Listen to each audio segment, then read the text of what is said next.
But these are Ganesh painted by Hussein. And to me, they're a treasure.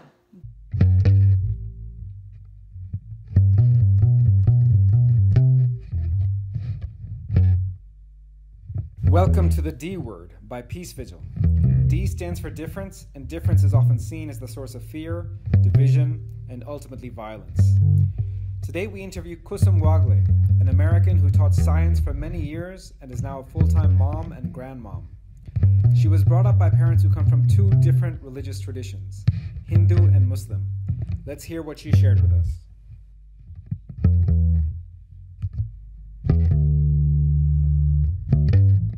Kusum Wagle, thank you for giving us the opportunity to talk to you in your lovely home in San Francisco. Our pleasure. So happy you're here. Tell us about yourself, about your life, about the beginnings, all the things that you remember. Please share with our viewers. Oh my goodness.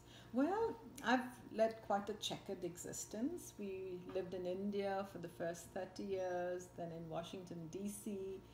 for the next 35 years, and now we're here in San Francisco for our children and grandchildren. I'm an only child, and family is paramount importance to me. I come from, as you know, my mother was Muslim, my father was Hindu, and I must say I give them full credit for being brave because they got married at the height of partition, which, as you know, was such a traumatic time in India. My grandparents, my maternal grandparents, fled to Pakistan with literally the clothes on their backs. Those pictures you see of refugees on trains, they're there, you know. And I think my grandfather was a broken man since that. Okay. He never really recovered the loss of his house, palatial house in Delhi, and lived in a two-room place in Karachi. He never really recovered. My father was Hindu from Meerut, UP, and but a very he married my mother, Muslim, and for quite a while everything was fine. We used to then, after some years, we used to travel to Karachi, and my father was assimilated in everything Muslim and Islam, and both very tolerant people. So I was very lucky to be born to two very tolerant citizens of the world.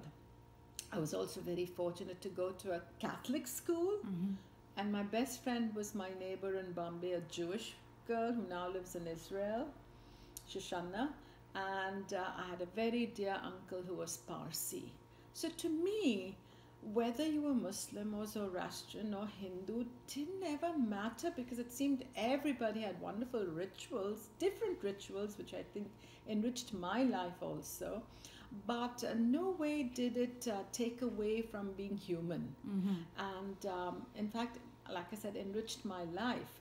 I still think back very fondly about the Irish nuns who gave me now I think of it as a super education. At that time I said, why did they make us study so much? So to me, I'm not religious, but I do believe in being spiritual and trying to be human. You have mentioned two things that play a great role in any child's upbringing. One is the family and the other is the school. So tell me that the Christian nuns who were giving you education in the school, did they ever try to convert you or tell you, that perhaps one way is better than the other? The Catholic girls had a special time for catechism, I think it was called, and we were sent off to moral sciences, and then they had their special celebrations and Angelus time. But when I look back, it did make us feel different. Okay. But we weren't discriminated for that. I mean, I went on to be Blue House captain. We got all prizes and awards, so no way was there discrimination in that sense. But perhaps we did feel a little left out when they went for mass and got that special chip and wine, and we said, "Oh my, aren't they lucky?" So as a child, you see those things as differently. Did your parents ever explain to you like what religion you you belong to, or what community you belong to? What is your identity in a religious sense? You know, my mother had come from Old Delhi. Okay. And my father came from Meerut. So when they moved to Bombay, because it was such a cosmopolitan city, they decided to seek their fortune there rather than live in the northern part of India where there was still a lot of communal strife going on. Yes. And Bombay was very welcoming, very tolerant, very cosmopolitan. So I think they got caught up in that too, and they became, life in Bombay was clubs, becoming members of gymkhanas and clubs, and a very diverse crowd. So as such, I grew up in such diversity. Now, my mother, I learnt religion on my mother's lap, which kind of is natural. So I know my kalmas, I know a bit of the Quran, I know prayers. I might not understand what I'm saying, but I still say my prayers in Arabic. But because we were in such a diverse society, of course, we celebrated Diwali and Holi and did all those things. And then Christmas, we used to be at Taj eating a buffet luncheon celebrating Christmas. And then the Parsi, New Year, Nowruz. So we did all those things happily, and I think that still happens in Bombay, I'm happy to say. That's good to know. Yeah. Was your dad religious? Did he do any of the Hindu stuff at home? Not in the house. No, not in the house. Okay. I would say my mother did more. She had a Quran which she kept very beautiful, in a very beautiful, the Quran holder. Yes. And my father did not. But he was part of a Meerut Parivar, which is a family of Meerut people who did picnics and celebrated Ganesh and Janmashtami. So we were part of that crowd. Yes. Following those rituals. So when you were being raised, did you feel like you were Muslim? Would you say that you identified as a Muslim? Just out of as from a child's point of view? I always said I was half Muslim, half Hindu. Okay. I did say that. Oh, you said that? I know I said that. Oh, so and would you say that to pride in it, okay. I think. But you said that even to your classmates, for instance? Yeah, they all knew that. Okay. In fact, we're on a WhatsApp group even now, and they wish me Eid Mubarak. Okay. So I'm the only one who's half a Muslim. Rest of them are basically Hindus. But the other thing I do want to stress is that I married Uday. Uday is a Saraswat Brahmin, which is a high Brahmin caste, I would think he's more tolerant of many things in the human race than I am even.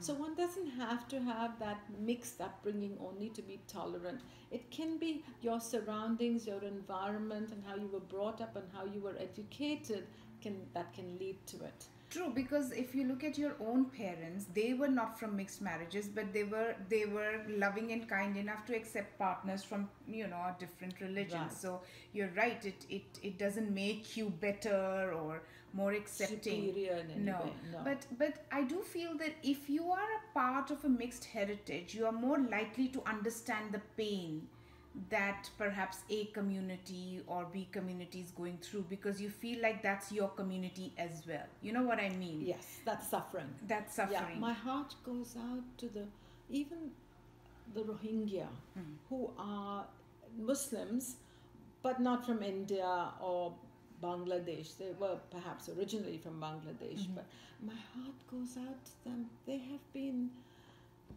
refugees, and what is their future? I look at the little children wandering around in those camps over there. What is their future? They can't go back to Myanmar, though Myanmar is saying come back because they know the atrocities that were committed. What are they going to do in Bangladesh, which itself is a very economic deprived? Yes. Not deprived, but struggling. They don't have the resources right now. Yes. What is their future?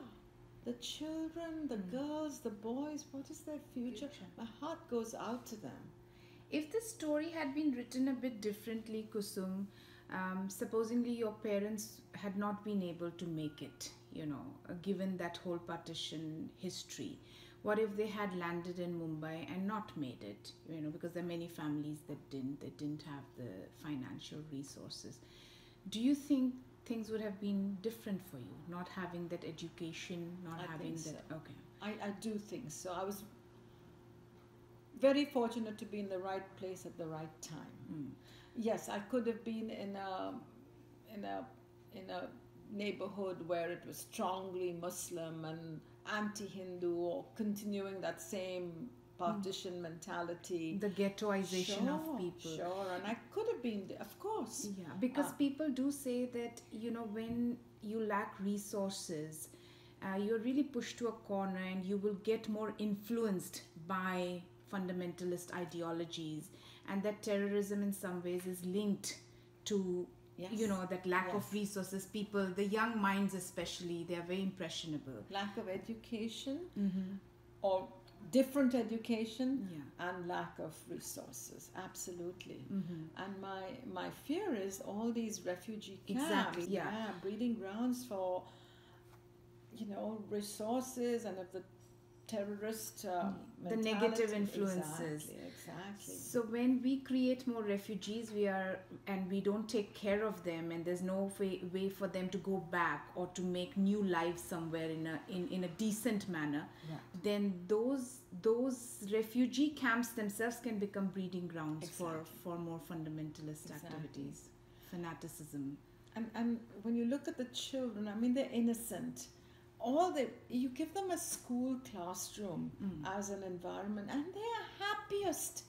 They might fight structure, but kids love structure. Basically, they love the routine of studying, being with the teacher who's good and kind, and opening up worlds to them. True, and you yourself were a teacher for a very Oh, yeah. long time. Very Tell lucky. us about that. How many years did you Oh. teach? I was very lucky about that. I had worked in an airline, Gulf Air, and then when we moved to America, I couldn't find a job that needed my skills, not even in the microbiology that I studied. So I became a travel agent, a part-time travel agent. And then my husband one night announced to me, "Would you like to go to Indonesia on a posting?" And I remember sitting upright and saying yes, because it was time for a change. Yes. And I was very lucky. Indonesia proved to be a turning point in my life, because when we got there, there was very busy. He was in a semi-diplomatic job, and I was in charge of the house and making sure the kids were, going to Well school fed and, and- yes, and the yes. household. My mother was there too. And then I started looking for a job. And they said, "Sorry, you're a semi-diplomat. You cannot work anywhere except at the Jakarta International School, which has provision for expats to work." I see. So I went along there with my resume, and they looked at it and they said, "Oh, you've got a degree in microbiology and chemistry.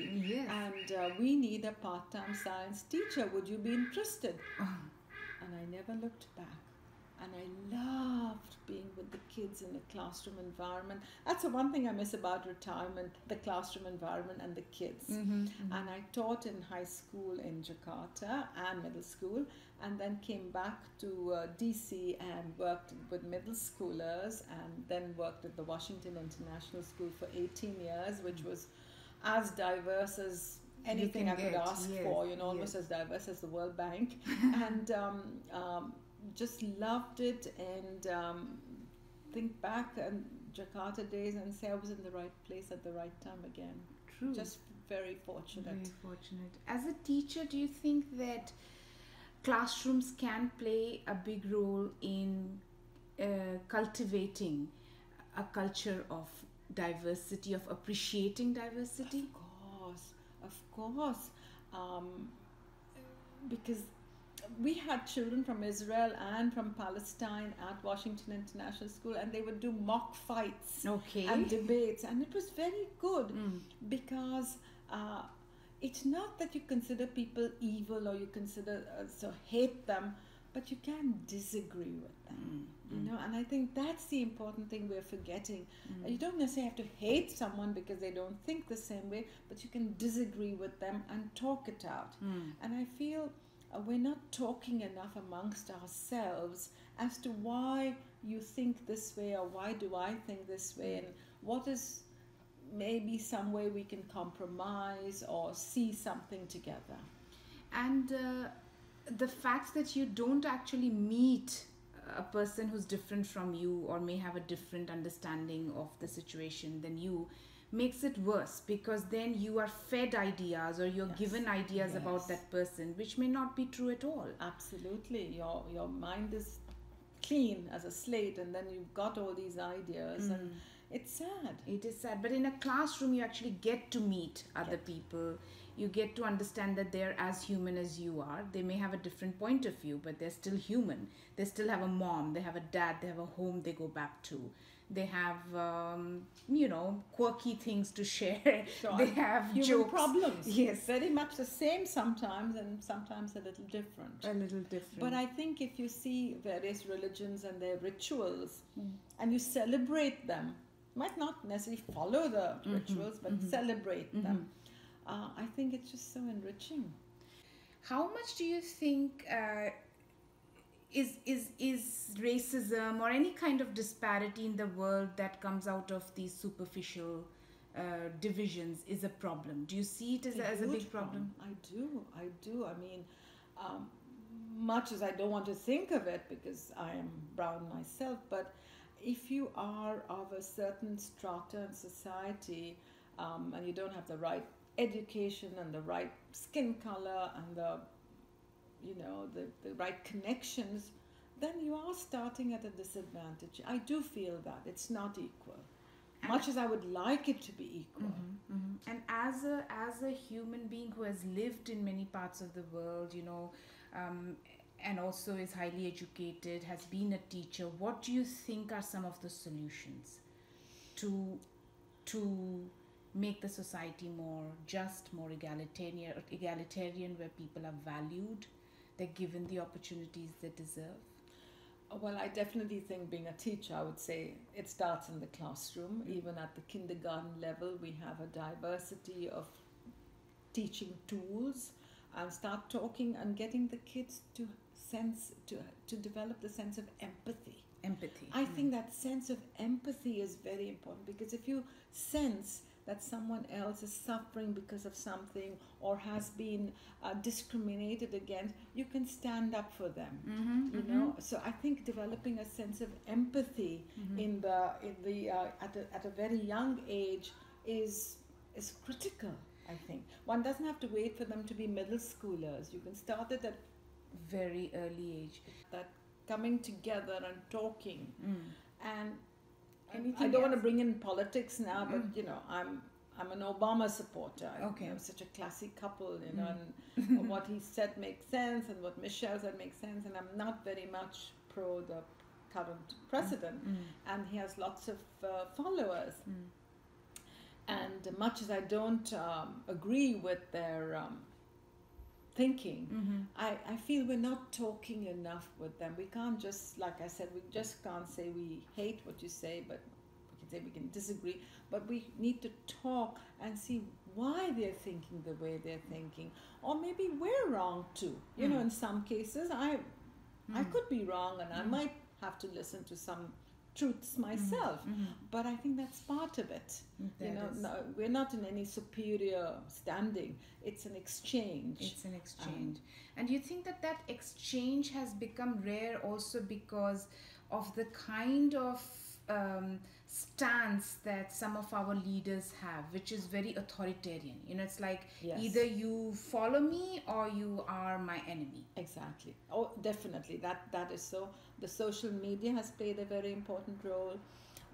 If you may be well versed in a certain field, and if you say something, it might not be accepted. But if 500 people who don't know anything say it is correct, it's accepted. It is So that's the sadness. People are not going into depth. People are easily influenced by what they see on videos, on the social media, and people are now posting photographs from other incidents and mixing it up and inciting people. And it's all the ethics have gone out of the window. I have 3 last questions for you. One is related to science. Yes. So there has been Science rules. Yes, science rules. Coming from a science teacher, yes. Very unbiased. No, but really, I mean, it baffles me that people have their facts There are facts available about, say, for instance, climate change, yes, and a lot of other things in the world, what is happening, but those facts are overlooked and other explanations are given. What do you make of that? My feel is, first of all, I want to know who their science teachers were. I'm sure they're, cringing. I'm sure. But I think they're taking a very short-term look at things. Their objectives are very short-term. They're looking in the next 2 years, how to make profits rapidly, how to make the most of it. But the long-term effect, they're not looking at. There are people who have the depth of knowledge and who are working very hard to disseminate the information they have gathered. How come the administration doesn't see this? But the people who are open to it in Europe are accepting it, so the movement is growing there. Kusum, tell us, if you had a student like Greta Thunberg from Sweden who would say, I'm walking out, I'm not going to attend school unless people hear what I have to say, or kids like me have to say about, say, climate change. In the US, there are kids who are doing that with the gun laws. What would you do as a teacher? I would join them. I would march with them. I would 100% be with them. Okay. These are the voices that have to be heard. This is their future. We're playing with their future. I think of my children and grandchildren. I say, how can these people who are in these places of authority and leadership, don't they have children and grandchildren to think about? Why are they thinking short-term only? Short-term only. Yeah, I would join them. Okay. So that was my one question, and two more. One question relates to what you see in India now. Do you see that the country of your birth is perhaps moving into a direction that you would not like it to move to? Absolutely. I'm not saying Congress was, I'm not going into politics, I'm not saying they were the ideal party, but I do not like what I'm seeing now. Okay. I do feel there's a lot of racism involved now. And once you start with the racism, maybe anti-Muslim right now, where does it stop?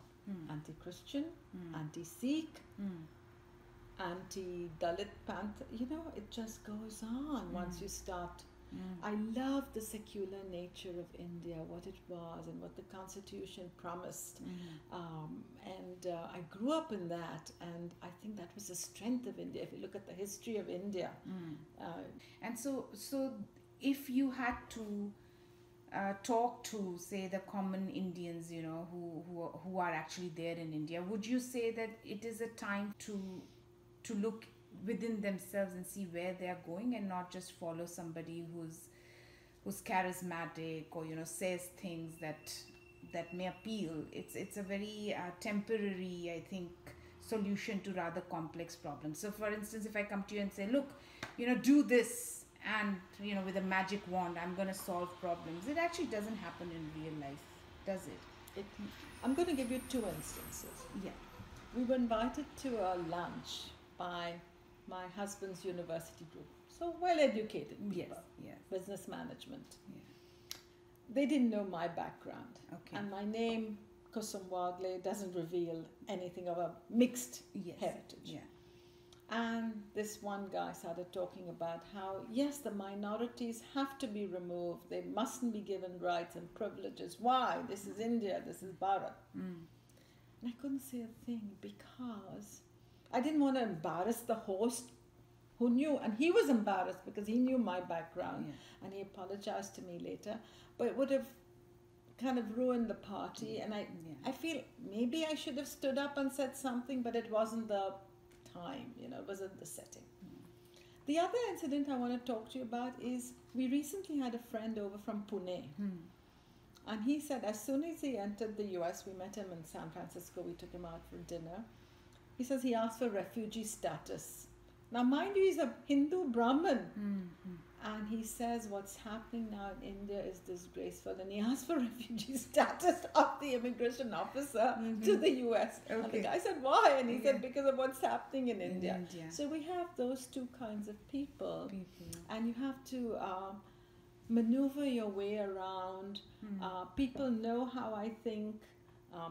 I say very honestly, I don't like what's happening in India, Bombay is no more the Bombay I grew up in. I want a leader who's strong enough to say that some of these things that are happening are wrong. And that people will be punished, because that's important. Yes, If there is not impunity. no fear Yes, of exactly. of punishment, then a handful of people can make the whole society hostage Absolutely. to their terror. Absolutely, and that is what's happening in India, I feel. This sort of fascist regime is coming in. Yes.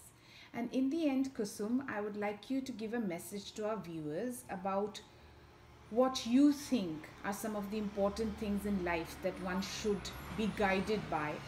What guides you in life? I think for me, number one would be love your family, help your family. And when I say family, I don't mean just your immediate family, but your neighbors, your neighborhood, your city, your country, and ever growing sphere. Believe in good teaching, good education. Make sure you get the right materials. You mean the right facts? The right facts. Go into depth. Go into depth. Yeah. So don't just believe see a something. video that's gone viral and believe it. True. True. There used to be something called Scopes, I think, where you could actually see if something was true or not. Scopes.net. Okay. I don't know if it still exists, but they always checked if something was true by reading Scopes. Try and be fair and just and tolerant. And when I say tolerant, it sounds superior. I don't mean it that way. I mean accepting. I think I mean accepting of differences. Because fundamentally we're all the same. If you come and talk with somebody, they all want the same things for their family, a good future for their children. And once you see that, you'll see there's so many things you can agree on, and harmony would exist rather than differences. True. So I wish you well, Kusum. Oh, this has been such fun. Thank you. It's been great. Thank you you for sharing your views One and day I your want to life interview story. you and your life story. But thank you very much for my being pleasure. our guest and inviting us. Actually, we are your guest because we are in your home, but a guest in our show. So thank you. May I just say one more thing? I Sure. don't know if you see these Ganesh paintings. Yes, let's actually move the camera. You But got they're the- they're done by Hussein. Oh, they're done by Hussein. Who And what a was tragic Muslim. end he had, huh? So Because of his own country, Yeah. men and women, some of Exiled. them He was being exiled, being so intolerant. but these are Ganesh painted by Hussein. And to me they're a treasure.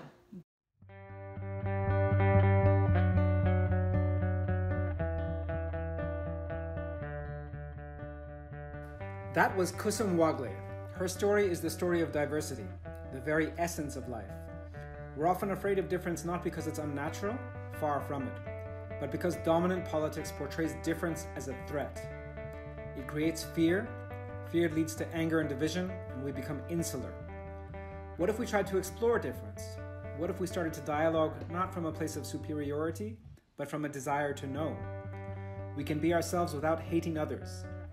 Being a Hindu does not translate into being anti-Muslim. Being a Muslim should not translate into being anti-Hindu. But this will only happen if we see each other as human beings. As Kusum says, we don't have to have a mixed parental heritage like hers to be able to understand that. Hate and violence does not help anyone, and it doesn't stop at one person alone. It's a cycle. End it by refusing to be part of it.